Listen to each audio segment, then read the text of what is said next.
Pongan entendido eso para que si no los va a expulsar, ¿no? Ah, Muy bien, ahí está, ya está transmitiendo. Mi nombre es Anita, soy parte del Movimiento Universitario Sur y les queríamos dar la bienvenida a este encuentro del segundo ciclo de charlas nacionales e internacionales de terapia ocupacional, repensar las prácticas en tiempos adversos. Y ahora acá ya les dejo con Daniel y después sigue la charla con Nick.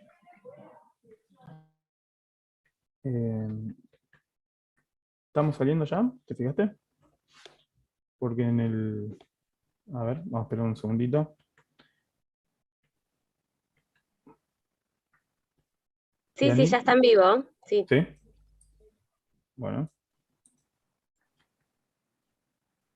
Ya está bien.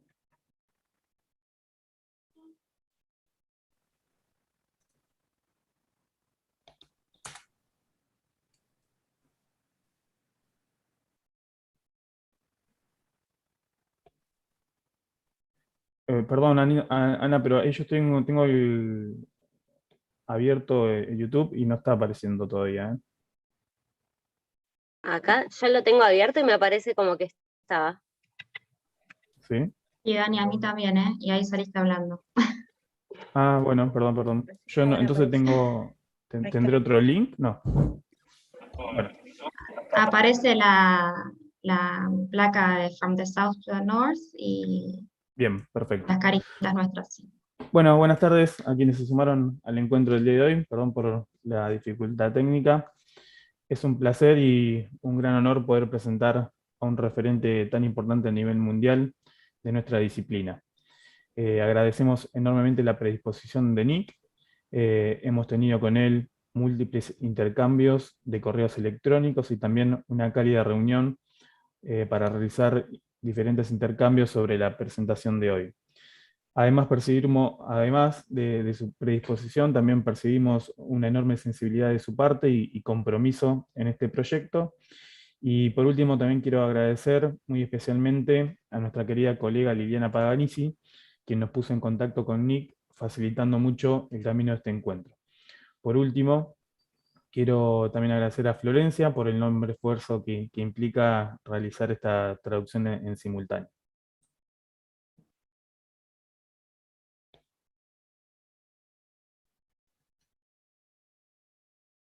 ¿Sole?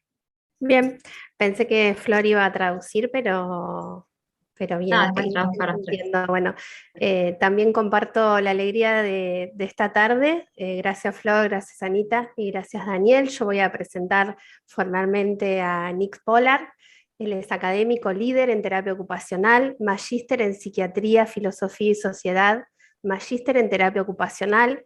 Se doctoró en el año 2014 como profesor titular de la Facultad de Salud y Bienestar de Sheffield Hallam, coeditor de diversas publicaciones en terapia ocupacional, entre ellas Terapia Ocupacional Sin Fronteras. Dentro de sus áreas de interés se destacan los enfoques comunitarios de la salud a través de los compromisos ocupacionales, la comprensión política de la ocupación y sus nexos con la exploración de aspectos de hacer, ser, llegar a ser y pertenecer. Docente de grado y de posgrado, en docencia su enseñanza se centra en los contextos sociales para la terapia ocupacional y las intervenciones basadas en la comunidad. Es autor de numerosas publicaciones científicas, integrante del Grupo de Trabajo de Ciudadanía de la Red Europea de Terapia Ocupacional en la Educación Superior, Ciudadanos y Ciudadanía, explorando la contribución de la terapia ocupacional. Gracias. Well, Nick, first, Anita, she is a student of occupational therapy here in our university, and she's a member of the university student movement called SUR, just one of the key concepts of your presentation. And well, Danny, he said, of course, that it is a pleasure and a great honor to be able to have you today. And because you're such an important world leader in our discipline, and we greatly appreciate your willingness, enormous sensitivity, and commitment to this project. He said that you have had multiple email exchanges with him and also a warm meeting to exchange on today's presentation. And in addition, he wanted to thank you as well, to Liliana Paganisi, who was the person that made possible the first contact with you. And finally, Soledad Alves, who is the current director of the department here of the occupational therapy career. She read your resume, and because I know that you understand some of Spanish, so well, and it's the same content that you shared in English as well. And she said that she's very grateful to have you here today. So when you're ready, the floor is yours, so you can start. And I will be translating slide by slide. Y en español lo digo, voy a estar traduciendo de cada diapositiva que Nick lee, o como en realidad que vaya presentando, yo luego haré una traducción correspondiente luego de la diapositiva. Bueno, buenas tardes, amigos y amigas. Es un gran honor hablar con ustedes y un momento especial para mí hablar con ustedes en Argentina. I'm going to start now. I'm afraid I've run out of my extemporizing in Spanish for the moment. When I've had a couple of glasses of Malbec, things may improve. This presentation is called From the South to the North, and we're beginning with Mafalda. I have to thank San Miguel Garcia from Colombia for alerting me to this particular image, which is inverting the order, and we'll come back to that. I've been asked to present. Sorry, Nick. I just want to say what you said before. Bueno, él presentó el título de la charla de hoy, que es desde el norte global hacia el sur global, y agradece a su amigo colombiano de apellido García por haberle provisto esa imagen de Mafalda, que justamente invierte el orden este orden geopolítico, ¿no? En esta imagen que ya todos conocemos. Now, Nick, you can go on. Gracias. So I've been asked to present on where my view of the profession has come from, and essentially why an occupational therapist from the global north should want to align with the critical perspectives developed in the global south, and especially from Latin America. There shouldn't be any problem with this, as long as this alignment can work through the assumptions it must contain. I'm not pretending to knowledge, but exercising curiosity on a journey that will be error-prone, because learning requires mistakes and confusion. And it's also a personal journey of reflection. There are plenty of northern misinterpretations of the global south masquerading as expertise. And I believe that was actually a question raised at Clato this week. When I was a boy, I had many picture books of the voyages of Christopher Columbus and the other conquistadors. And finally, I studied the history of the Spanish conquest in my last years of school. We weren't told very many accounts of indigenous experiences from this period existed. And so the emphasis is very much on a European perspective. I grew up with many books because both my parents were teachers, and I'm addicted to bookshops and reading and cooking and cookbooks. Alberto Manguel discusses reading as a technology, and of course, books and prints and Kindles and the like are very much so. But the impact of people reading silently is powerful, because reading becomes an internal process in which your thoughts run freely with the text as they will. And in this occupation, one can become preoccupied in the private world in which the printed narrative is recomposed with your own thoughts and memories. Thank you, Nick. Bueno, él introduce el tema de la charla de hoy, como como a raíz de un pedido, ese que se le ha pedido que presente desde dónde proviene su visión de la profesión y esencialmente cómo es que un terapista ocupacional de lo que se llama Norte Global llegó a querer alinearse con los enfoques críticos desarrollados en el Sur Global y específicamente América Latina. Dice que no debería haber ningún problema con esto, siempre que esta alineación pueda resolver los supuestos que inevitablemente debe contener. Dice que no pretende transmitir un conocimiento, sino más bien ejercitar la curiosidad en un viaje que será propenso a errores, porque el aprendizaje requiere errores y confusiones.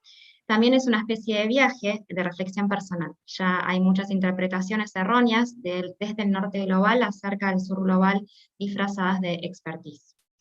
Dice que cuando era pequeño le habían regalado un libro de relatos ilustrados sobre los viajes de Cristóbal Colón, y luego leyó varias versiones juveniles de otros conquistadores, y finalmente en los últimos años de escuela estudió la historia de la conquista española.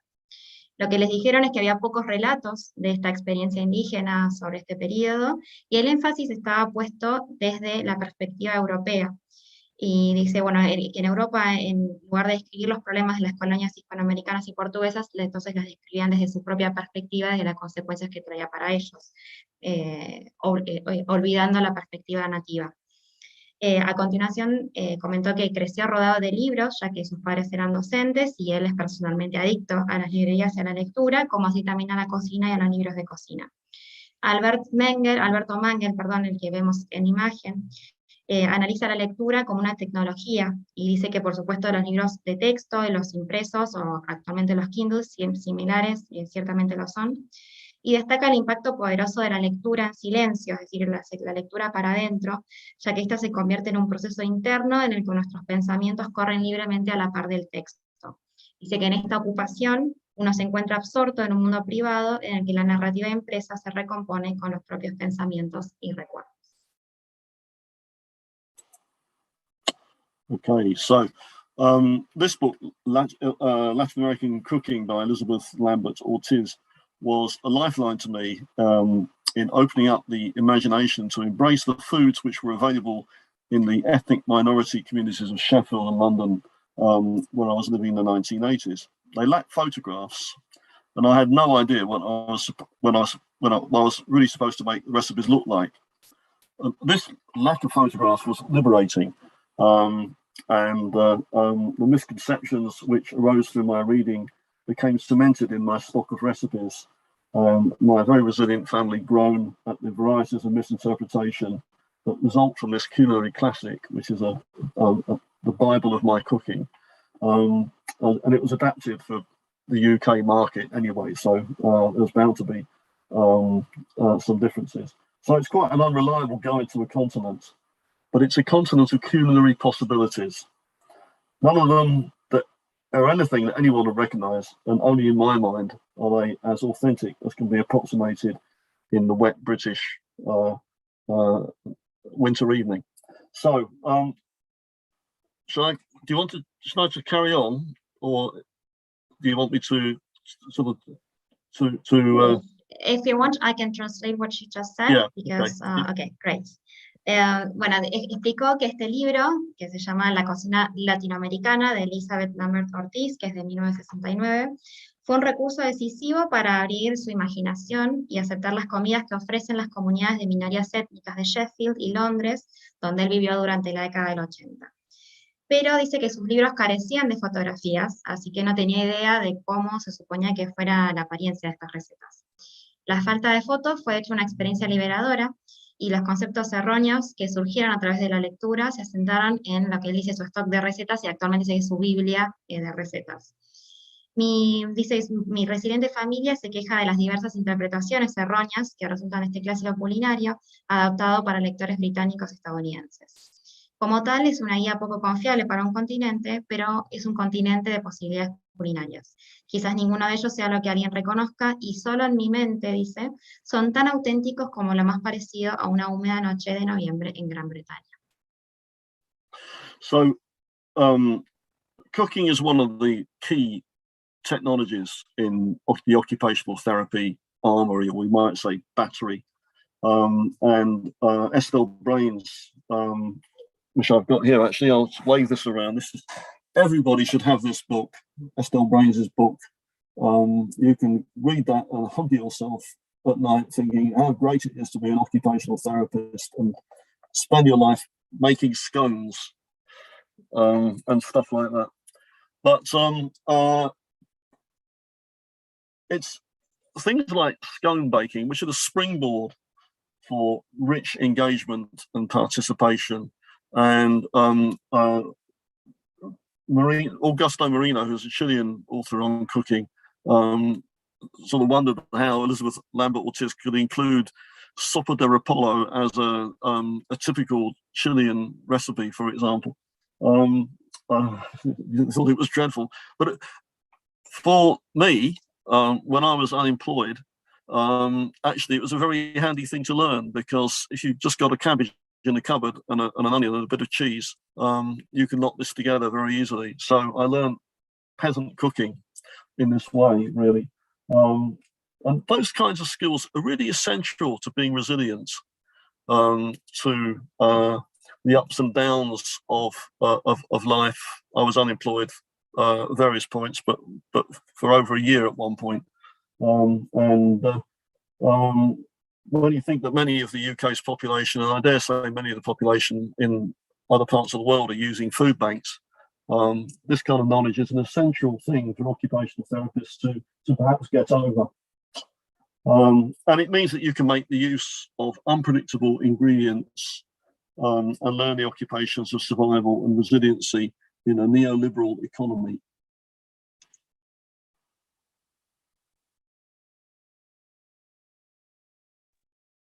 Bueno, Nick dice que la cocina, plantea que la cocina es una de las tecnologías clave en el arsenal, o lo que llama batería de la terapia ocupacional.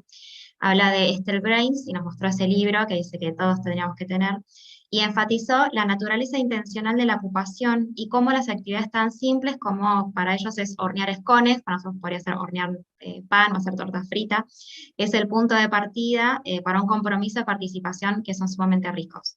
Después habló de Augusto Merino, que es un autor chileno, un cocinero, que habla de, bueno, de la sopa de repollo como si fuera parte de la típica cocina chilena, pero bueno, explica de cómo ciertos en realidad ingredientes que no quizás son parte de la, como deletos de la cocina en realidad, o de un lugar, se vuelven impredecibles cuando uno no tiene otros ingredientes para cocinar. Y bueno, dice que en el caso de Nick, que estuvo desempleado hace mucho, durante un año, la sopa de repollo fue justamente como ese caballito de batalla para una cocina resiliente. Y dice que en este caso, bueno, que dice que durante un año estuvo comiendo comida campesina, y dice que bueno, las habilidades culinarias del campesinado son esenciales, tal como lo está descubriendo gran parte de la población del Reino Unido actualmente, que utiliza los bancos de alimentos, y dice que si se quiere aprovechar al máximo estos ingredientes impredecibles y aprender las ocupaciones de la supervivencia y la resiliencia, esto es muy importante, sobre todo en contextos de una economía neoliberal. So I didn't really expect to be an occupational therapist. And I spent 10 years from the time I did my first degree to actually ending up in an occupational therapy school, doing a variety of other things. And one of the things that I got involved in was community writing or community publishing, which put me with a whole load of different people I would never have encountered otherwise, who basically gave me a very broadening instruction in things that I could read, things that related to their different cultural experiences, and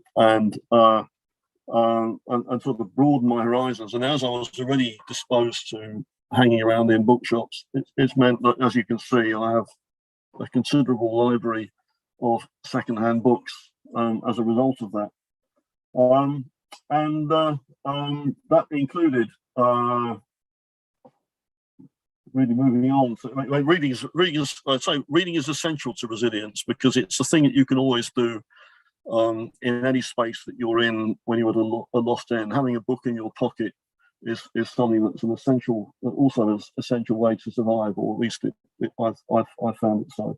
But one of the things that I found myself doing was I was in a cooperative with a number of Chilean refugees who also advised me about things that I should read. And I ended up reading a number of books about South American politics from the 1960s, which it might be dangerous to mention specifically. But that was a lesson in, I suppose, what was possible and what was achievable, because it was a very practical set of ideas about applying, well, that you could apply to social transformation, for want of a better word.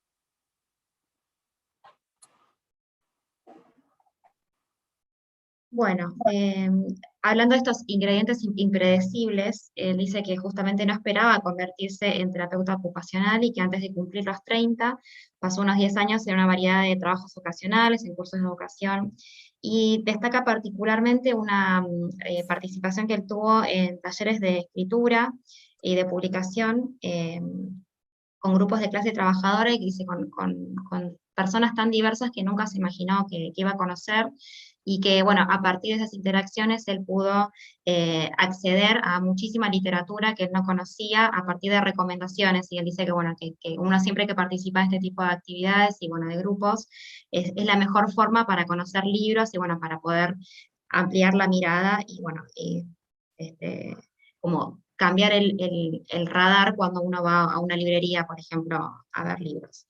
Y dice que justamente la lectura, si se tienen los medios para leer, es esencial para la resiliencia. Dice que sin un trabajo regular, los libros de segunda mano se adaptan a muchos espacios extraños de tu vida. Dice que, bueno, durante esos años previos a la terapia ocupacional se movió, o sea, por ciertos partidos de izquierda, pero no se unió a ninguno de ellos, pero sí se involucró en esta organización de publicaciones de la comunidad de clase trabajadora y de talleres de escritura, para poder pensar en conjunto lo posible y lo alcanzable, como así también formas de transformación social. Okay, this slide's very important to me. The people who are standing around me in the picture, I'm under the red arrow, are some of the people who taught me all about human occupation as a transformative practice, and none of these people are occupational therapists. They're members of the worker writers and community publishers, the Federation of Worker Writers and Community Publishers, which I was involved in from the 1980s. And you can see that they're quite a diverse bunch of people. There are people who cannot read and write, and people with learning difficulties, people with mental health issues, people representing a lot of different communities within the UK, as well as people who are academics and who belong to a variety of professions. And the thinking around our group was partly derived from Paulo Freire's work. So if you're talking about communities and their experiences, then you start to talk about solutions for the problems that communities experience. And we've believed that writing stories and poems and performing those stories and poems and writing community histories was an important way of putting a voice back into the literature. Not that anybody really paid that much attention to it, but on a community basis, you could actually create quite a noise locally with a well-placed book. So that experience, that tacit experience, an organic experience of practical everyday community politics is something which is something that's infused my approach to occupational therapy. Political practice to occupational therapy particularly expresses that. And so the 3P archaeology, which that book talks about, sort of asking, where do you personally come from? How does that political relationship to where you personally come from affect your professional status as an occupational therapist, and how you enact that? That's where this came from. So when I trained as an OT, I was very surprised that actually this kind of narrative experience, since narrative is so important to occupational therapy, wasn't actually part of any of the clinically focused training that I was learning as a professional, even though I was working with many of the people who were the most marginalized in our society. I think that that was an exercise in social contradiction, perhaps in finding out what it means to, as Lily Owens has put in one of our books, see white. To see, you know, to see the contradictions of seeing white, if you like, and so you start to realise that there are alternative ways of thinking and conceiving the world, and that did open the doors to conceiving the world from a more global South perspective, from the people that I was encountering from the Caribbean. There were a whole range of different refugees from different regimes all around the world, but who sharply confronted my perspective, my white middle class perspective of how of the status quo.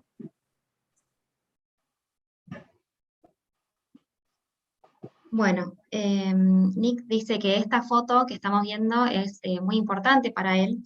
Fue tomada en la década del 80 en este grupo de escritura en el cual él participó. Dice que, bueno, era un taller en Hackney y había gente de todo el mundo. Dice que había personas del Caribe, de América Latina, había refugiados judíos de la época nazi. Bueno, todas estas perspectivas estaban en interacción. De ellos aprendió todo lo que sabe sobre la ocupación humana, más allá de que ninguno de ellos era terapista ocupacional. Y justamente lo que él más destaca es que aprendió el aspecto más importante de la ocupación, que es ser justamente una práctica transformadora. Dice que parte de este pensamiento se derivó de las ideas de Paulo Freire sobre educación y democracia, de concientización a través de la exploración compartida, de la contradicción social, la cual está vinculada con esto que él habla de see whites, ¿no? De ver en blanco, que será como una invisibilización de las diferencias, y bueno, ver todo desde un monocromo y no poder apreciar justamente estas diferencias sociales. Obviamente desde un anclaje racializado. Habla que las prácticas de estas narrativas compartidas tuvo lugar fuera de los marcos de referencia culturales y pedagógicos, en un espacio como aquí se ilustra, y que ellos, dice que ellos mismos negociaron para ellos, y lo que más a él le impactó de esta participación es que, bueno, que dice que fue una experiencia orgánica, de una organización comunitaria, en la que se escribían narrativas, poemas, historias, bueno, todos estos grupos y de otras y de otros hechos o de situaciones que estaban invisibilizados, y que si bien dice que, bueno, que no es que tanta gente lo leía, la intención era de poner voz a todos esos relatos y hacer, bueno, que incluso más allá de que eso que no lo leyera tanta gente, hacía muchísimo ruido a nivel local, y bueno, que ese era justamente ese poder transformador que se estaba buscando por parte de esta organización social. Y bueno, dice que en definitiva terminó siendo parte de su arquitectura como futura terapista ocupacional, siendo estas narrativas muy importantes, y dice que fue una de las primeras cosas que él encontró como problemáticas en el tema de la formación de la terapia ocupacional, ya que muchas veces no son tomadas en cuenta, sino que se enfocan más en el aspecto clínico y todos estos aspectos quedan relegados. Okay, so one of the first things I realized in the occupational therapy programs was that the use of occupation as a term didn't relate to this wider experience of a social reality. But most patients that we would be working with would be people whose lives were conditioned by their circumstances in relative poverty, work and unemployment, that was shaped by the extractive policies of capitalism, and particularly the Thatcher era, which was when I was studying. And this would come, after a decade in which Thatcher's neoliberal experiment had reduced working and housing conditions, had imposed austerity in public expenditure, and was using a high unemployment as a punitive measure. My first job on qualification was with people coming out of the UK asylum system, which no longer exists, the psychiatric asylum system. And I was working under psychiatrists who would become voices of the democratic psychiatry movement in the UK. It was a shock to me to recognise amongst my patients the stereotypical behaviours that might feature in a diagnostic manual, but which were more like the characterisation of a Solzhenitsyn novel about the gulags, the Soviet gulags.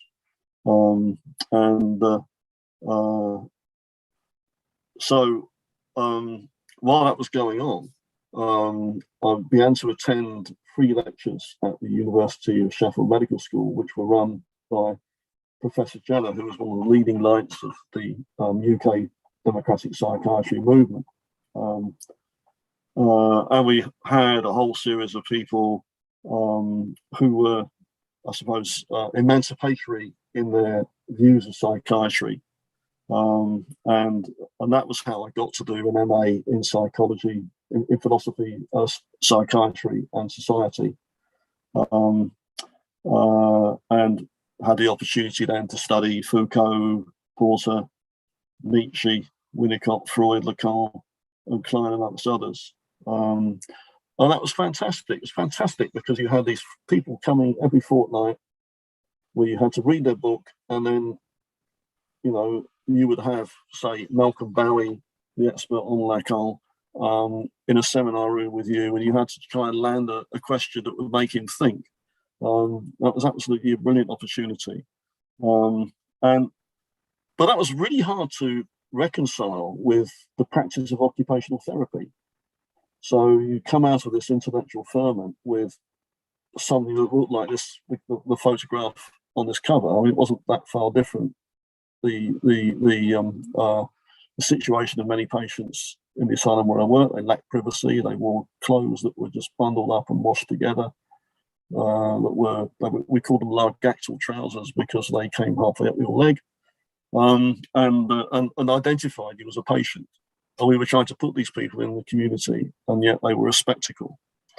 So I really went into a lot of doubt about my role in occupational therapy, and I think that's kind of like a position of misgiving, which actually I've used quite a lot to sort of reflect on. And it's something that when I've talked with Alejandro Guajardo, for example, we've talked about the issue of the legitimacy of practice, and certainly my part in those discussions has come from that. And I'm grateful to Alejandro for many opportunities to talk about these issues and reflect on them and think them through. Later, I got a free place on an MSc occupational therapy program at Sheffield Hallam because there weren't enough students to do it. There were not enough people able to take the opportunity to do an MSc in occupational therapy. And so I was able to find a coherent way through this learning to integrating it into an approach to practice. Bien. Dice que al iniciar un programa de terapia ocupacional, una de las primeras cosas que se dio cuenta sobre el uso de la ocupación como término fue que no parecía relacionarse con esta experiencia y realidad social más amplias que había descrito anteriormente.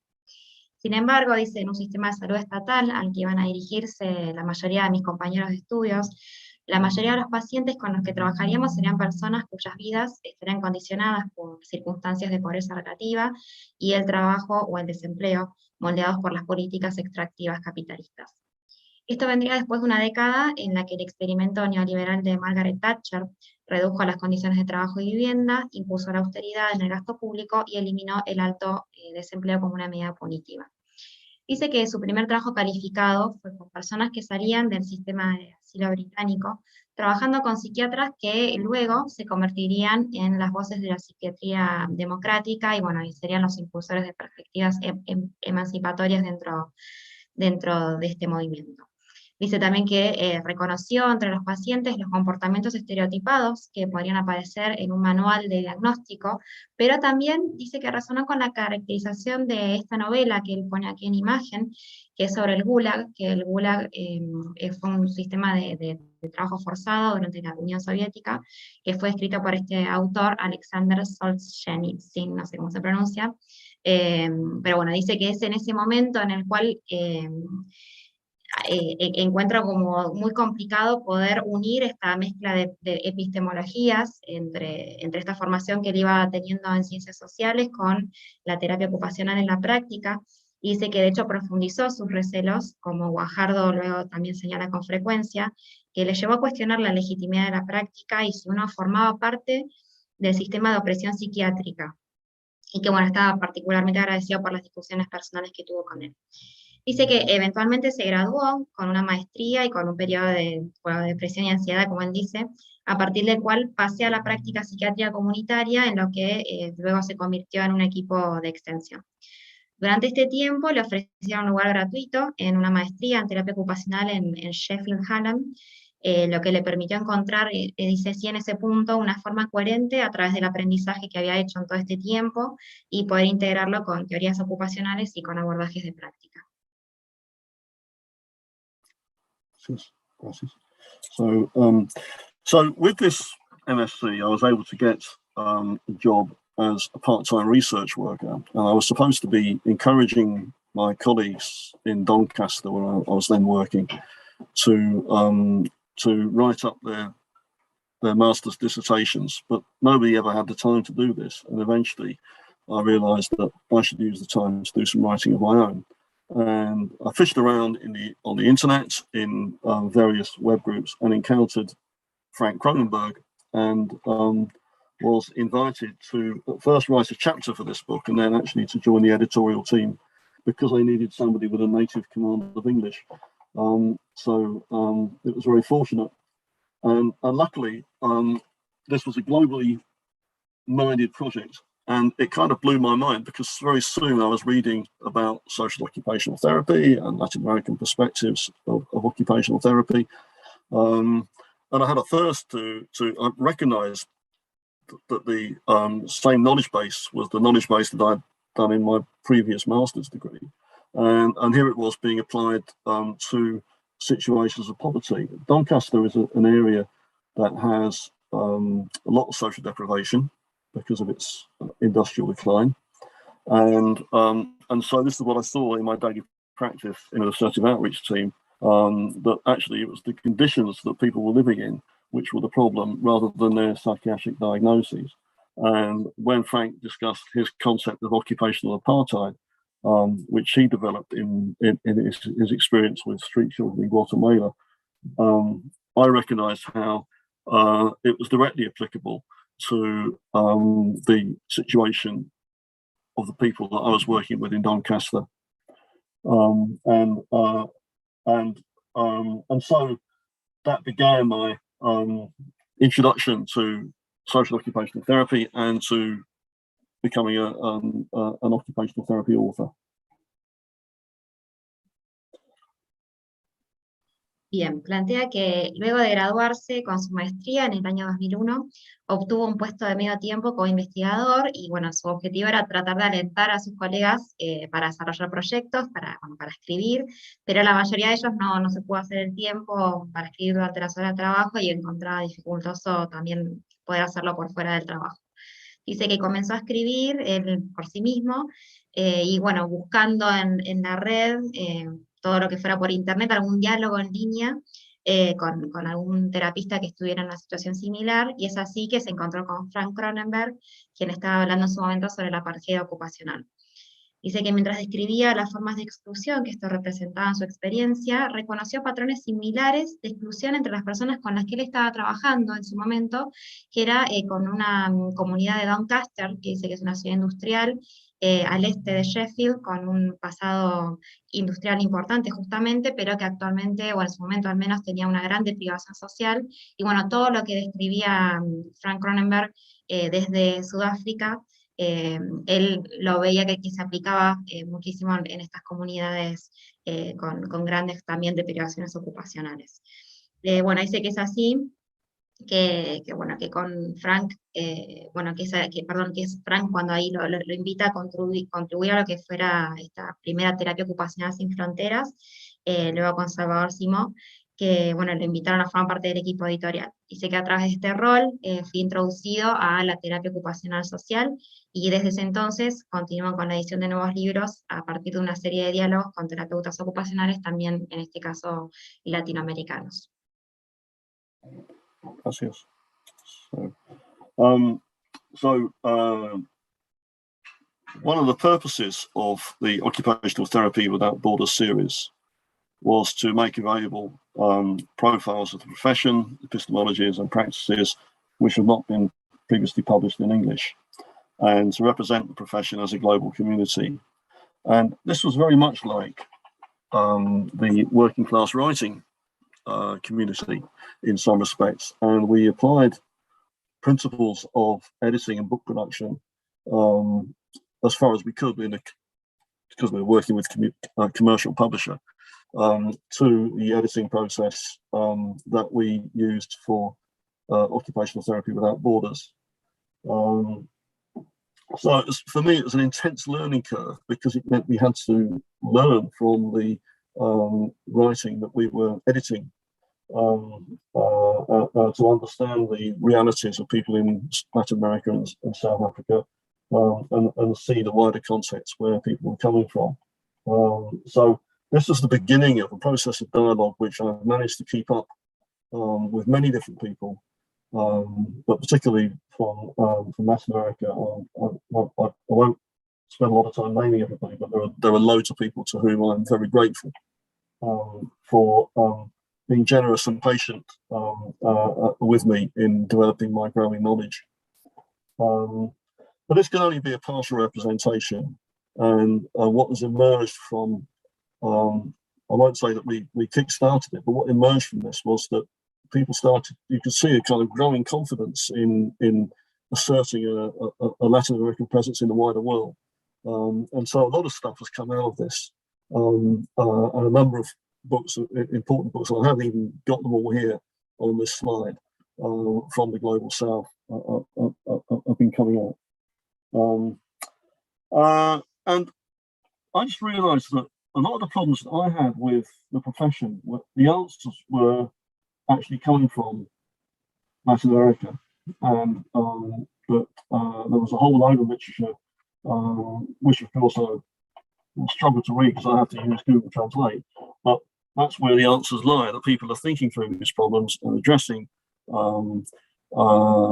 radical, emancipatory, collaborative approaches to working with people, which so far have not been possible in the UK.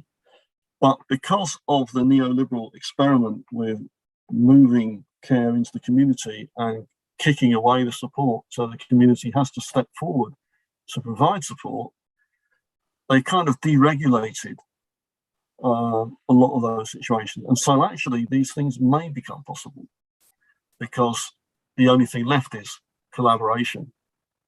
And we have to unhinge our approach from the biomedical approach, the prescriptive model, to one in which we work with communities directly in facing a common problem, which is the common problems of inequity, lack of access, restriction, and all the things that go with poverty.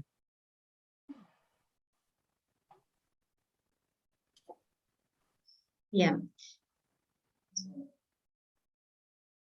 Bien, él plantea que uno de los objetivos de la serie de Terapia Ocupacional Sin Fronteras, que como muestra la imagen son muchos, y también, dice que con posterioridad muchos también fueron producidos desde el sur, no únicamente desde el norte global. Uno de los objetivos de esta serie entonces ha sido poner a disposición perfiles de la profesión, epistemologías y prácticas que no se habían publicado previamente en inglés, y así representar la profesión como una comunidad global. En algunos aspectos esto se parecía mucho, él dice, a ese movimiento de redacción y publicación comunitaria de la cual él había pertenecido en el pasado, y dice que de hecho en muchos aspectos eran muy similares. Por ejemplo, habían adoptado enfoques comunitarios en lo que era la hora de la edición del libro, como así también en el proceso de revisión crítica de los artículos que iban recibiendo. Y dice que para él en particular fue un proceso de aprendizaje muy intenso, porque bueno, tuvo que forzarse a comprender las realidades de América Latina, de Sudáfrica, es decir, de los autores que enviaban estos artículos para formar parte de las series, y tener que leer, bueno, para ver ese contexto más amplio del que provenían los autores y los casos que planteaban. Dice que para él fue el comienzo de un proceso de diálogo que aún se esfuerza por continuar, y particularmente con algunos autores en América Latina, como Alejandro Guajardo, Mónica Díaz Lieva, Solange García, Margarita González, Ana Malfitana, Bernardo Santos, entre otros, aunque han habido muchos otros que han sido generosos y pacientes conmigo en el desarrollo de mi creciente conocimiento. Dice que, sin embargo, este proyecto de OT Without Borders solo podría tener una representación parcial, porque una de las consecuencias es que una idea puede generar rápidamente aceptación en el mundo anglófono, se decía este norte global, y luego representar la experiencia de todo un continente que es en realidad muy diverso. Con sus colegas está trabajando para intentar cambiar esto, y dice que la terapia ocupacional latinoamericana ha experimentado una explosión de confianza y desarrollo conceptual desde el anuncio del Congreso de Chile de 2010, que fue un escaparate, bueno, para esta profesión desarrollada, y también a ellos les permitió establecer más lazos para poder publicar justamente desde este sur global. A continuación, explica, bueno, de la importancia, ¿no?, de todo este posicionamiento comunitario, que él lo menciona como un proyecto colaborativo y emancipatorio, que justamente lo que se busca es correrse de este modelo prescriptivo y clínico que es muy predominante en nuestra disciplina, que en general lo que termina es invisibilizando cuestiones relacionadas siempre con la pobreza, que puede ser la inequidad, el acceso diferencial a la salud y, bueno, y a los servicios sociales en general, como así también restricciones de diferentes tipos. Entonces, habla nuevamente de esta comparación entre su primer experiencia de trabajo colaborativo con esta ya en específico sobre la terapia ocupacional y sobre nuevas miradas que deben correrse entonces de los ejes hegemónicos. Gracias. So, perdón, y una cosa, había dicho que, bueno, está el tema, por supuesto, muy complicado del idioma, que, bueno, él dice que si bien es autodidacta en lo que es español y portugués, debe muchas veces, bueno, como muchos de nosotros también cuando leemos artículos en una lengua extranjera, apelar a los servicios de traducción en línea, lo cual, bueno, muchas veces trae también sus inconvenientes. Sorry, Nick. Okay, gracias.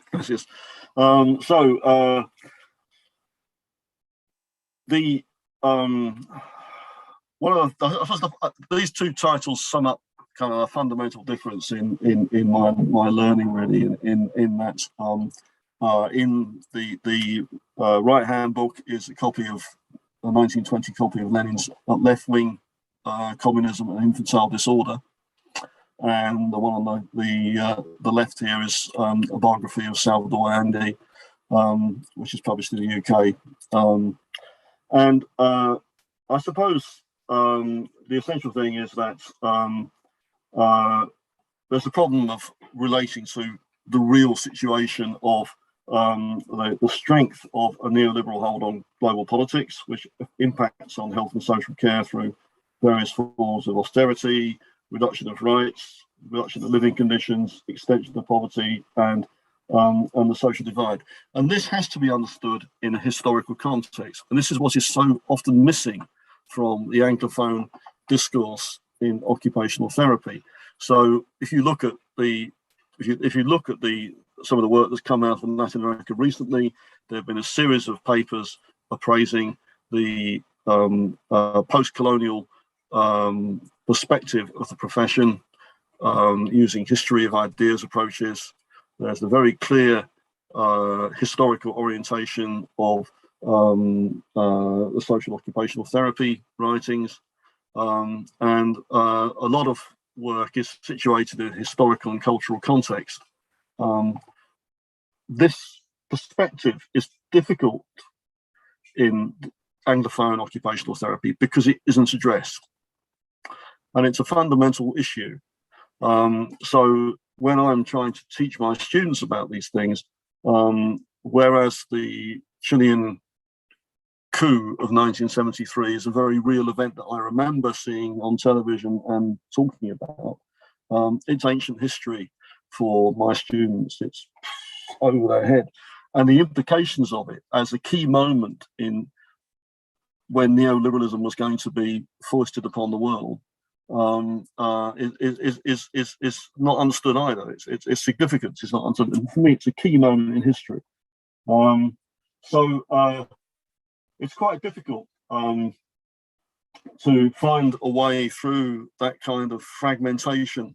And occupational therapy, Anglophone occupational therapy, has been instrumental in, maybe unwittingly, but instrumental in promoting that fragmentation and making it difficult to find out how to use occupation to tackle the health issues which are the products of capitalism.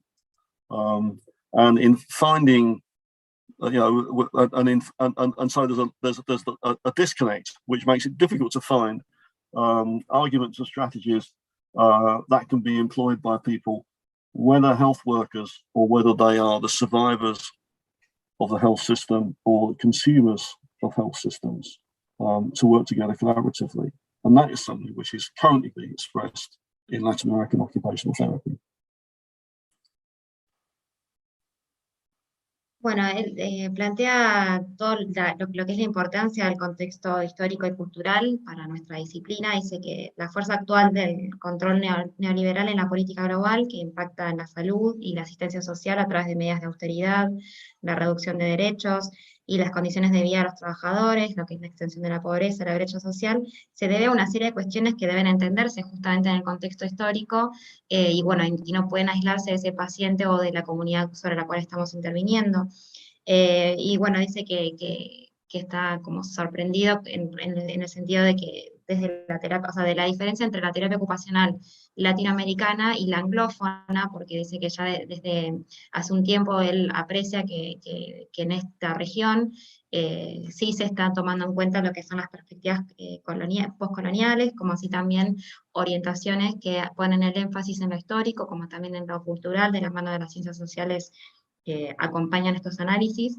Y dice que él cuando da clases en la universidad y habla de la década del 70, de la importancia que tuvo ese hecho histórico, bueno, todo ese, mejor como ese clima histórico en realidad, para lo que luego fue la instalación del neoliberalismo ya como un modo de vida y como un modo de interacción político-comercial. Dice que los alumnos lo miran con cara de que están hablando de la prehistoria, pero en realidad es algo muy, muy importante, y que, dice que muchas veces la disciplina, sobre todo la teo-anglófona, colabora o ha colaborado en esa fragmentación interna, o ha sido funcional justamente para que se produzca esa fragmentación al interior de la disciplina, que entonces pasa por alto estos contextos, como así también todas las diversidades que son producto de esos contextos diversos. Okay, thanks. Because Andy took the same journey. He was a doctor who worked with the working class populations in Valparaiso and saw at first hand their conditions. And that's what convinced him to become a revolutionary Democrat, to advocate changes in the system that would enable people to access better education and health, and better public services and a better chance in life. But this kind of conception is something my students give me emoticons like this, and say that the modules that I teach are like being hit by a bus, because it's so different from their conception of life. And I think that we have to recognize that our conception of practice is not going to be exchanged with the people we work with by some kind of top-down process. It has to happen through collaborative change. Many Latin American ideas of occupational therapy entail developing a collective or collaborative or a convivial approach to occupation, working with people in a very sensitive way around the wide variety of cultural needs in different countries in Latin America. And this comes from grassroots initiatives, because we're beyond where a corporation or a corporate health system can be concerned with risk, because the problems are so enormous that they're outside what corporate systems may recognize. It wouldn't be appropriate to think of that as a romantic rose-tinted spectacle view, because this comes from historical collective experience, and the same kind of working class experiences that I was talking about earlier on, experiences of oppression. But if we are going to work in a convivial and collaborative way, we have to think very carefully about our positionality, and that is something that is also very difficult for the students that I work with very often to achieve. Not all of them, because some of those students are the first people from their family to actually go to university. So they have experiences, their direct experiences of industrial injury and all the problems of poverty very often.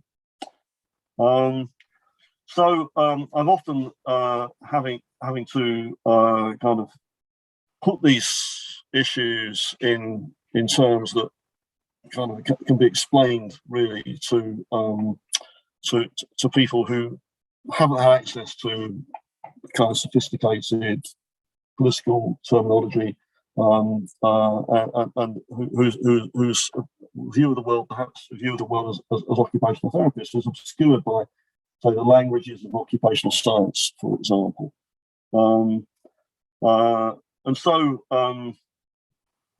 I think this sort of really reiterates the importance of a narrative understanding of occupation, and a narrative that relates to our connectivity.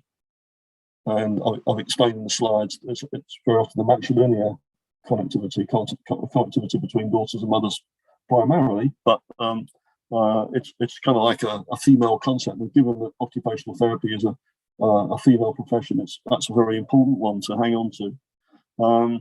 But it's also about the way that we connect to our communities, our children, and across generations, and the changes that we produce over time, which are about handing on a narrative which transcends individuality into a kind of connectedness with wider community.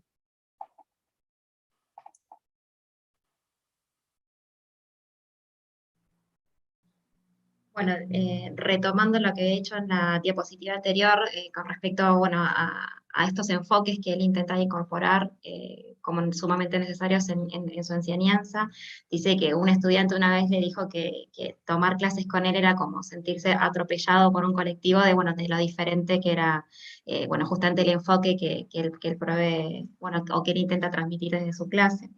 Y bueno, dice que lo que no se puede negar es que una concepción de la práctica que excluye, no va a ser transformada por un tardío reconocimiento vertical, sino que lo que se debe impulsar es una filosofía de la inclusión y un trabajo comunitario desde abajo en pos de ese cambio. Y dice, bueno, entonces que la autoría de ese cambio no vendrá desde la mano de la política gubernamental para minimizar el riesgo, sino que deben ser acciones de base, que estén enraizadas desde la comunidad. Dice que muchas ideas latinoamericanas del TO implican desarrollar justamente un enfoque colectivo, colaborativo, de convivencia, pero esto no es algo que se adopte simplemente por el tiempo de vigencia de lo que dura un proyecto, sino que está arraigado justamente a una experiencia cultural e histórica. La convivencia depende de la obligación y la responsabilidad a través de las divisiones de poder, y también es orgánica y frágil a su vez. Funciona a través de la posicionalidad, y de hecho en algunas ocasiones sociales, dice desde dentro del contexto latinoamericano, se ha visto obligado a explicar a veces sus impresiones y aprendizajes de estas experiencias, porque bueno, a raíz de estas nuevas conexiones, y bueno, también de la diferencia intercultural que eso reviste. Dice que un relato de la ocupación contiene elementos narrativos que son intergeneracionales y que son justamente importantes rescatar, y que, por ejemplo, nombra especialmente los que son relatos matrilineales, debido a un quizás mayor contacto o conectividad entre hijas y madres, lo cual muchas veces también está asociado a la feminización de la profesión, que no tiene que dejar de ser problematizado. Dice que no se trata solo de individuos, sino de las personas con las que estamos conectados, y estos cambios generacionales a lo largo del tiempo son los que en definitiva van a producir las diferencias en la percepción entre cada individuo, como así también generar puntos de acuerdo, y refuerza entonces esta asociación entre lo individual y lo comunitario, pensarlo en términos justamente de nexo, y todo lo que pueden hacer esas individualidades juntas para la transformación social. Okay, thanks. An essential part of conviviality or collectivity is embracing difference. And this is not an easy thing to do. And it's very often overlooked in the accounts of therapy that you or therapy practice. You very often don't see how the real problems of negotiating difference in real communities has to be negotiated.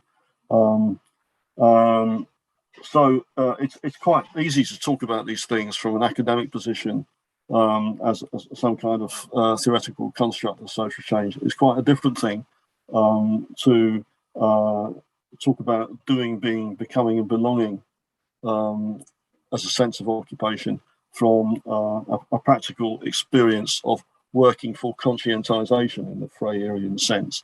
And this again comes back to the kind of community writing practices. At least for me, this is where my orientation to this comes from, and thinking around community arts and community development applications, and how those can be applied to occupational therapy. And again, I recognise this very much in the discussions from Boaventura de Sousa Santos in talking about the destruction of knowledge, because these kinds of approaches are about countering the destruction of knowledge, countering the production of invisibility, and as a form of occupation, that addresses those issues, it means that the power of occupation is potentially immense. We're sitting on something that's really powerful, because it's about asserting a place to be, asserting a place for our narrative, asserting a place for our knowledge and our existence as ordinary people in a society who may actually have some moral authority to try and change things for the better.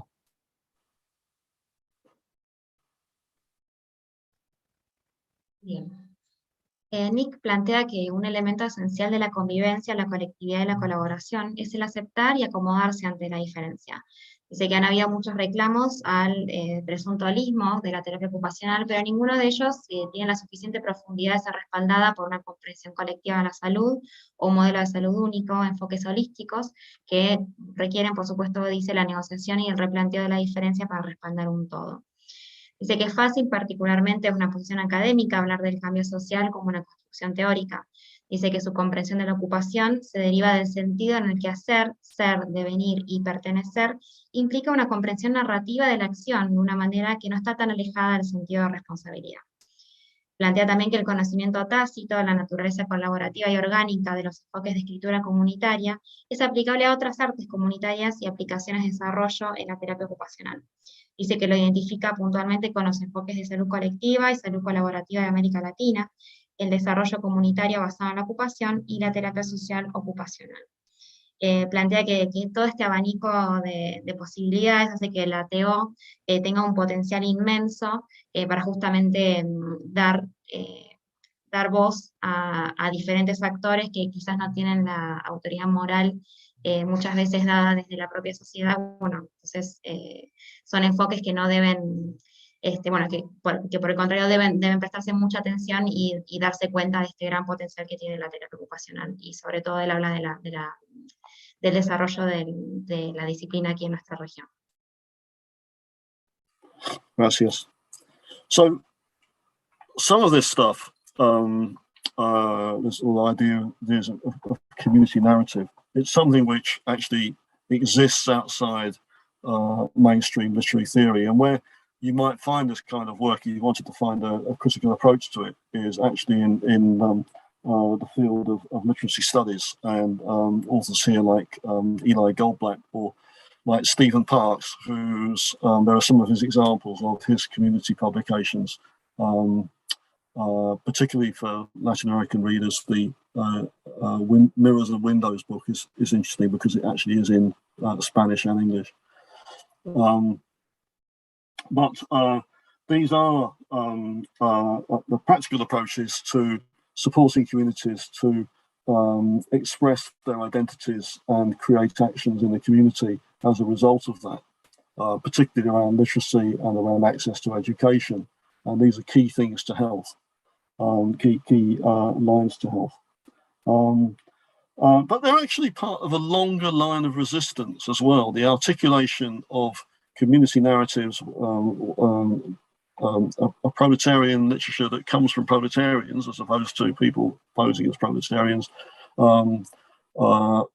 which comes from a peasant sensibility, is something which goes back a very long way and relates fundamentally to occupation. One of the things that you could say about the UK, for example, in terms of presenting an argument about decolonisation, is that actually one of the problems, one of the fractures in the UK identity occurred in 1066 when a Norman invasion from a Breton population and Vikings, former Vikings living in northern France, colonised the UK. They were expert administrators. They divided up the country, distributed it amongst an elite nobility, and that sowed the seeds for radical rebellion for the next 1,000 years.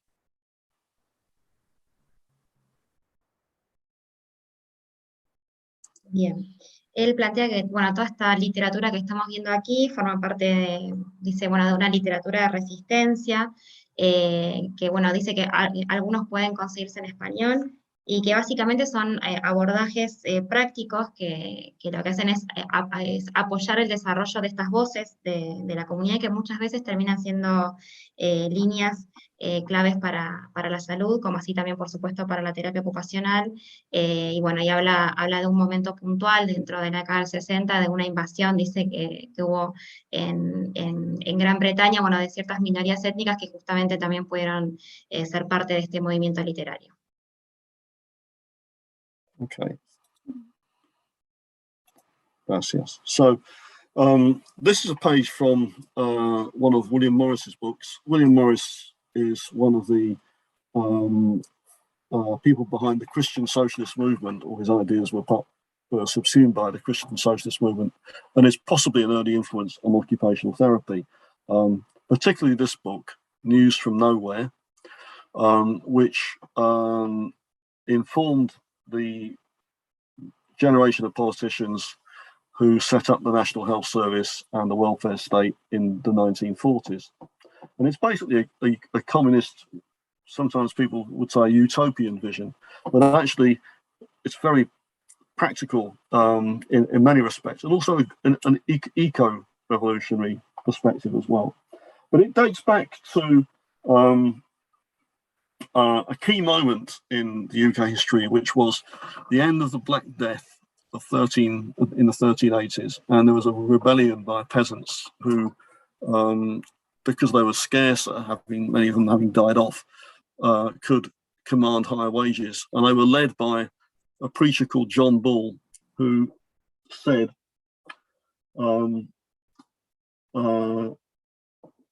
when Eve when Adam delved, when Adam dug in the earth, when and Eve span, she span clothing. Who was then the gentleman? So who were the nobility in the Bible, in the book of Genesis? Nobody was. So how come we've got these people now interpreting God for us, or interpreting how we should live on this earth, because they call themselves nobles? And this is really, really, really, he lost his head as a consequence, of course. That was just a bit too much. But it's fundamentally an argument about occupation. Who is to stand between us and anything else? Who is to say who has a right to anything on this earth? We all own. It's everybody's. It's the One Health model that we're talking about. And that is something that then dictates, really, that you have to work out a position of living amicably with your neighbours, and finding a way in which you can distribute commodities according to need, rather than, on some principle that we want all the green things now because our kitchen is going to be green, so we're going to chuck out all the things that were purple. Morris's vision was essentially that. It was an anarchist vision of a collective society. Although actually Morris's own products, as you can see from this very expensively illustrated book, were not things that ordinary working class people could afford, nonetheless, this has been a very important idea, and it expresses a long-running current in the radical tradition of the UK, but it's also a current which is under the surface of what occupational therapy is about. Thanks. Muy bien.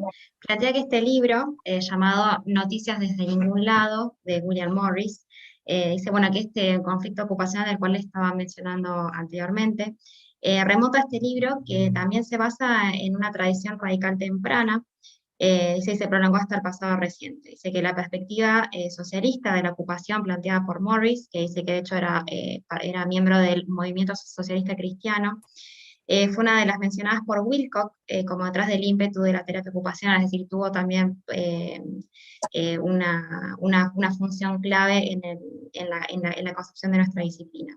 Dice que su visión de una sociedad cordial y colectiva en este libro, que dice que a veces puede ser considerada como utópica, pero que él considera que en realidad es como muy práctica, se basa en una ocupación significativa, decidida y equilibrada, y fue de hecho una de las influencias también en el Instituto de Salud Nacional de Gran Bretaña en la década de 1940.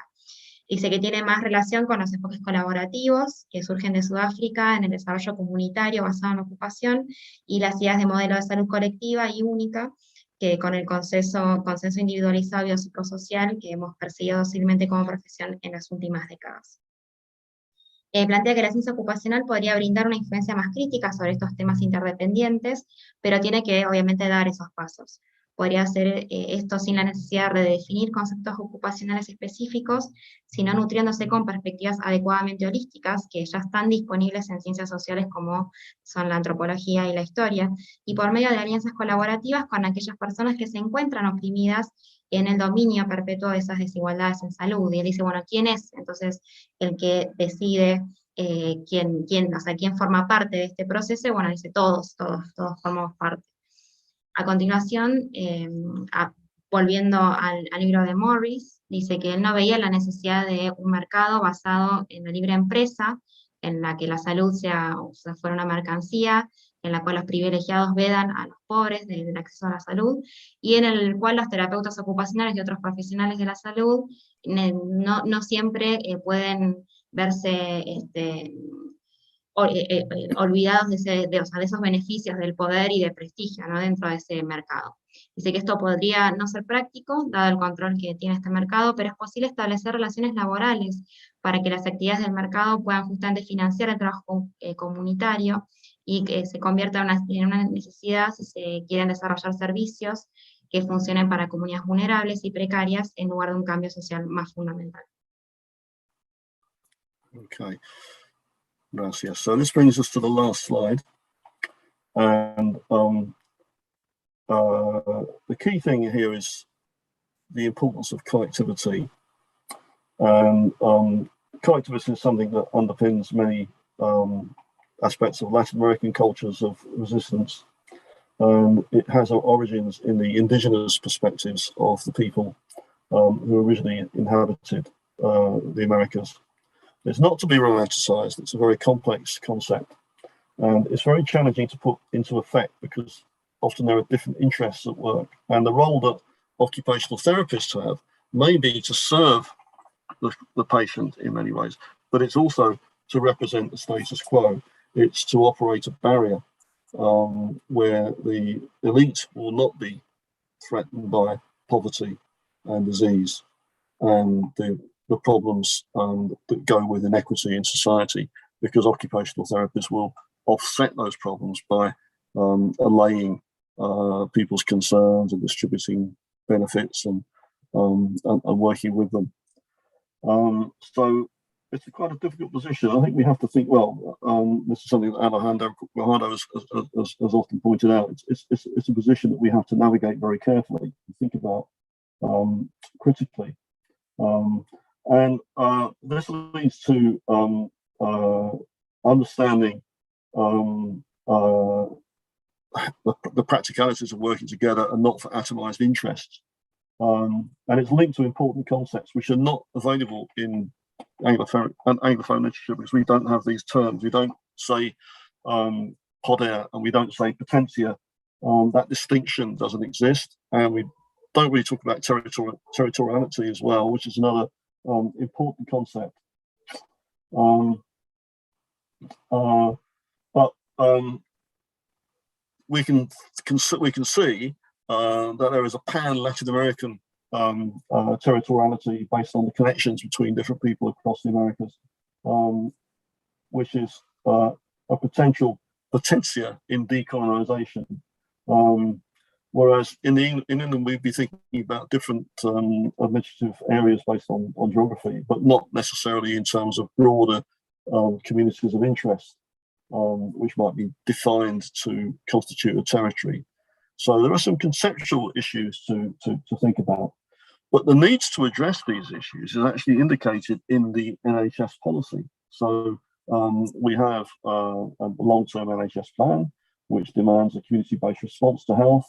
And as I said earlier on, it's an opportunity to develop communities of interest when you think about the obscene health inequalities and for professional bodies to actually call for more funding, not necessarily for themselves, as seems to be the main thrust of the argument as well. Different professional bodies are competing, if you like, to operate that market. And that's not the way to establishing a collaborative practice. So we have to really think about how we position ourselves, because later on we will find that we've created a situation which is actually unworkable. If we subscribe to the medical notion of social prescribing, the social prescribing of community activities, we will destroy those activities and those resources and amenities and assets within the community, because we will overload them and we won't be communicating effectively or collaborating with them. People are trying to work them through the demographic changes, which means lots of more need in the community from people with complex disabilities, will simply undermine the viability of those kinds of organisation. So the examples from Latin American practice are about handing power, handing potentia to vulnerable communities. And we still have a problem, we all have a problem with developing a stronger theory of that. But there are lots of different approaches to community-led interventions which involve bringing people on side, working with people, the use of media. And I'm just sort of running through examples that I've read about. So famous one of in getting psychiatric patients to run FM radio. We've had indigenous TV from Louis Chow and Juan Zolzoli. We've had a whole series of cultural events, markets, the whole tradition of using carnival to bring out significant invisibilities and making them engaging. So it's really challenging stuff, but it's rooted in community experience and the experience of working with community, and an understanding of how to work those things without actually provoking the harm that could be provoked by using an insensitive approach, which actually realizes those differences and leaves them with no other expression than arguments and violence. The issue that is that this kind of work has to be developed in a collaborative way, which is navigated ethically and responsibly and informed by the communities themselves if we're going to avoid those problems. The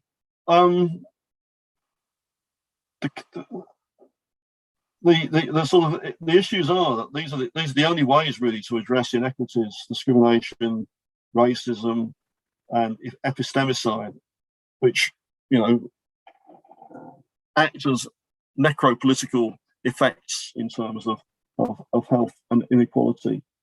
But the problem that people see is that occupational therapists who start working on these things are kind of opening the floodgates to an uncoordinated demand, and then won't be able to shut the doors.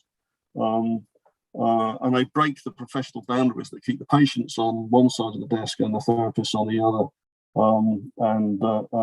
and risk being able to risk losing control of services. So in thinking like this, we might bring about the end of the profession, but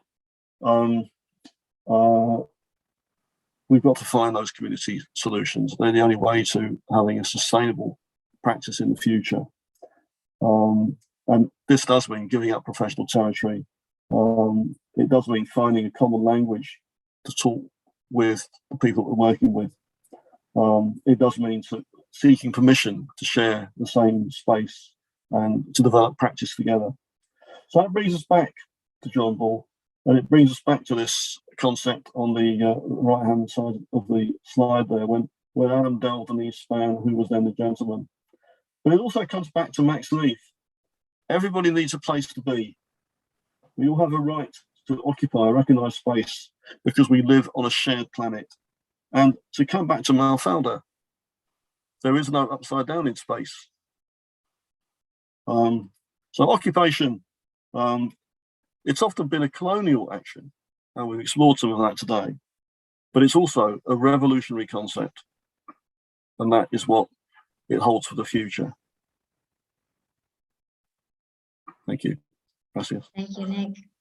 Bueno, voy a traducir esta última diapositiva y el cierre de la charla.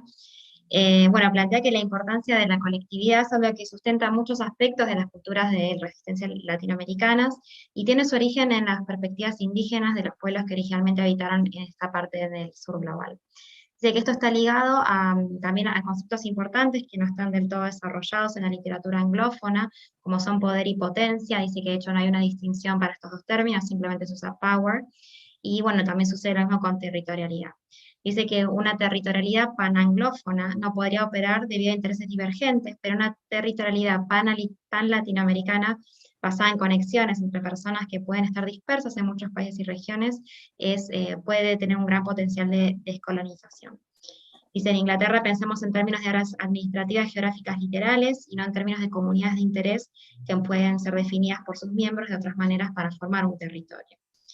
Agrega que hay muchos ejemplos de la práctica latinoamericana que se refieren a brindar o esto de empoderar a las personas, que bueno, él habla como tanto de brindar poder o potencia a estas comunidades vulnerables, lo que permite, él cita el ejemplo de pacientes de salud mental que bueno, pueden dirigir radios o bueno, pueden tener acceso a ciertos medios de comunicación y gestionarlos, todo por medio de proyectos culturales de la TO, que justamente lo que muestran es un abordaje sensitivo de esas comunidades y no insensitivo, o insensible, mejor dicho, como sucede desde otros abordajes de la terapia ocupacional.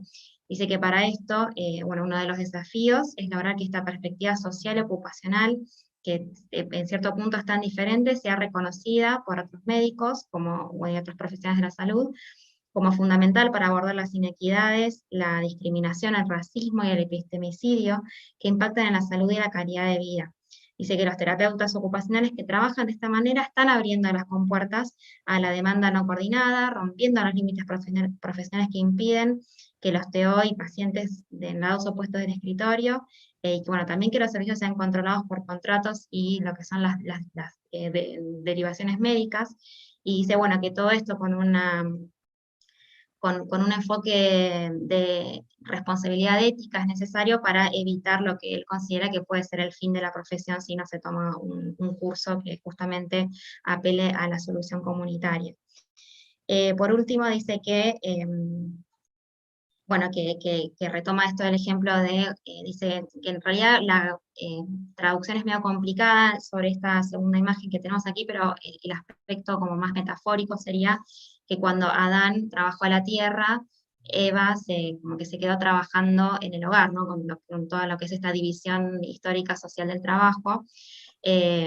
Bueno, él eso también que lo retomaba en otro momento de la ponencia, es bueno, de en qué momento se plantea esa división social del trabajo, esa división sexual, mejor dicho, en este caso, y bueno, las desigualdades que conllevó a lo largo de la historia, y dice que también para eso trae de nuevo a la imagen de Mafalda, que fue la que nos mostró al inicio, que dice, bueno, que en el espacio no hay ni arriba ni abajo, es decir, no habría ni norte ni sur, y es por eso justamente que él considera que la ocupación, si bien ha sido por momentos una acción colonial, en ciertos momentos de la historia, también es un concepto revolucionario.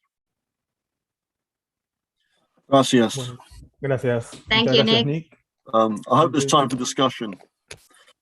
Gracias. Ahí estamos con muy poquito tiempo, así que vamos a hacer una pregunta como para ir cerrando. Seguramente después veremos cómo podemos hacer otros intercambios. Bueno, agradecerte en el momento que mencionaste el contexto de Margaret Thatcher. En lo particular, no pude evitar recordar las películas de Ken Loach, Riff Raff, donde como se trabaja muy bien el contexto que está en torno al trabajo. Si querés, Flor, ¿traducís ahora o termino? Sí, dale.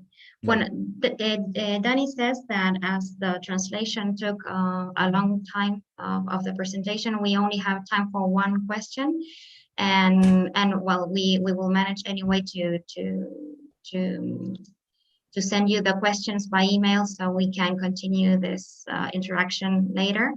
And well, he says that he really appreciates, of course, the whole presentation, but he appreciated in particular the moment you mentioned the experiment of Margaret Thatcher. And he says that he came to mind the movies from ¿quién es, Dani? Riff Raff de Ken Loach. Okay. Yeah. And the importance of the context of the work in those movies, and how it was related to your ideas that you shared with us. Bueno, concretamente la pregunta, quería saber si vos sos un referente importante de la red europea de terapia ocupacional en educación superior. Queríamos saber si existe el debate dentro de esa red sobre los enfoques, ¿no?, críticos de la terapia ocupacional. Good question. I like it. Well, he says that the particular question that he has is that he knows that you're a member of the eNote, right? Vos estás hablando de eNote, ¿no, Dani? Yeah. Sí. The eNote, and he wants to know, and so do I, if there are some exchanges or some disputes or struggle between or inside this organization as regard these different approaches that you were talking about, and these different positionalities in contrast of the medical and clinical perspectives. Yes, there are. So a number of people within the eNodes, I'm a member of a couple of these groups, have set up, we set up a group to look at citizenship within occupational therapy. And if you go onto the eNote website, then we've published an online resource which you can download, and it will be in different languages, which offers some teaching plans, really, as well as a discussion of citizenship. That's taken quite a long time to come out, and I think some of us might have moved on from that discussion and have yet further perspectives. There's also a social transformation network, the International Society for Transformation for Social Transformation in Occupational Therapy, which there are a number of people from Latin America already involved in, and anybody can become a member of that group. And it's got a meeting very soon, in a couple of weeks in December. I think it's December the 10th, which people can participate in that discussion. And it'd be valuable. In fact, we would really appreciate a global perspective. And so there are different, I suppose, different situations which are going on. So while on the one hand, the project of eNote is to represent occupational therapy in a European context, at the same time, there are very many people who are looking at this kind of work. Say Theo Bogias in Greece, for example, works with street children in Athens. Of course, in Salvador, Simo Agado has done numerous projects in Spain, very important projects. There's the work of Inés Viana Moldés, also in Spain, on looking at human rights perspectives. Another of my colleagues would be Hetty Franson from Tunisia, who has been very interested in different forms of community development. And Hanneke van Bruggen in particular, who has tried to bring occupational therapy into the former Soviet bloc countries, and has worked quite extensively in Africa. Has some very radical ideas, and is a formidable character, well worth discussing. And I'd say, I bet she'd be a great speaker for this forum, to be honest. She's a very powerful and formidable woman. Thank you, Nick. Can you say again the name of the colleague working in Africa? That was Hanneke van Bruggen. Hanneke van I'll put it Bruggen. into Okay. chat. Okay, great. Well, dice, que ya está hablando en inglés, que sí, que hay muchas discusiones al interior de eNote. Dice que, bueno, que de hecho se han creado grupos que lo que apuntan es, bueno, es justamente a pensar cuál es la TO que se quiere representar desde Europa, pero dice que a su vez también hay muchos miembros de América Latina y que, bueno, que de hecho también se puede participar de forma libre, y dijo que hay una reunión en particular. Nick, sorry, you said that there will be a meeting the 10th of which month? December. December. Okay. Yeah. Maybe you can send us the information of that event too. Yeah. Great. Bueno, dice que de hecho va a haber un evento el 20 de diciembre abierto, del cual podemos participar. Bueno, y dice que también en la página web de eNote, dentro de muy poquito tiempo va a estar disponible un documento, tanto de que se puede utilizar como para enseñanza de grado, de posgrado, pero también para discusión de todos estos enfoques que están como en pugna, pero también, bueno, que hay como hay cierto consenso en la importancia de justamente estas miradas, y que, bueno, a partir de todo un esfuerzo internacional se están traduciendo a varios idiomas. Y dice que dentro de este grupo hay, bueno, ciertos colegas que se destacan, nombró varios, pero por ejemplo habla de Sofía Bogas en Grecia, trabajando con chicos en la calle, Salvador Simó trabajando en España, Ana Valdés trabajando sobre lo que es derechos humanos, también colegas en Túnez, haciendo un abordaje de lo que es el desarrollo comunitario, y habló en particular de Hanneke van Bruggen, que acá la puso en el chat, después la copiamos, referente de África, que dice que tiene ideas muy radicales y que sería ideal para para alguno de nuestros próximos encuentros. Bueno, así será. Bueno, disculpen el cierre, pero nos quedamos sin tiempo. Nuevamente pido disculpas por ahí alguna pregunta que quedó en el chat de Liliana, que bueno, después se las hacemos llegar a Nick. Bueno, nuevamente muchas gracias a quienes estuvieron presentes y en especial a vos, Nick. Te agradezco mucho por tu tiempo, tu predisposición y tu amabilidad con la que nos has tratado y el compromiso de tu participación. Well, thank you, Nick. He really appreciates again your commitment, your kindness with us and with this whole project. There is one more question of Liliana Paganisi, but we don't have time to discuss it. So we will send it to you, or well, you have contact yourself, but we will try to reinforce this discussion and any question that maybe appears in the future, because as you know, this conference will be or online on YouTube on the channel of the student movement, so we can also share the link with you so you can share it with other colleagues, and maybe there will be some further questions in the future.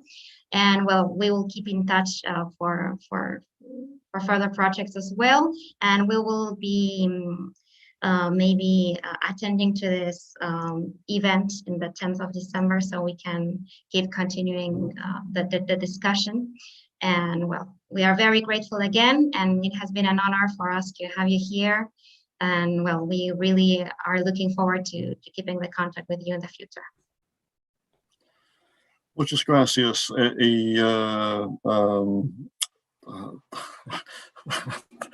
I'll just say, thank you all very much indeed, and thank you for your generosity and in allowing me to speak to you all. And I'm sorry we ran out of time, especially to Miss Liliana's question. Fond memories of her in Chile. And I welcome any questions that people want to send me. So my email was at the beginning of the presentation. I'll be very happy to hear from anybody, and of course to talk about future collaborations. That'd be fantastic. So thank you all very much. Bueno. Agradece por este espacio, por haber tenido esta oportunidad. Bueno, se lamenta que no hay tiempo para más preguntas, pero dice, bueno, que deja su mail disponible en el PowerPoint, que bueno, de hecho también para quien quiera queda abierto para compartirlo, y bueno, queda abierto entonces para futuras colaboraciones. Muchas gracias, un abrazo, Nick. Bueno, thank you, Nick.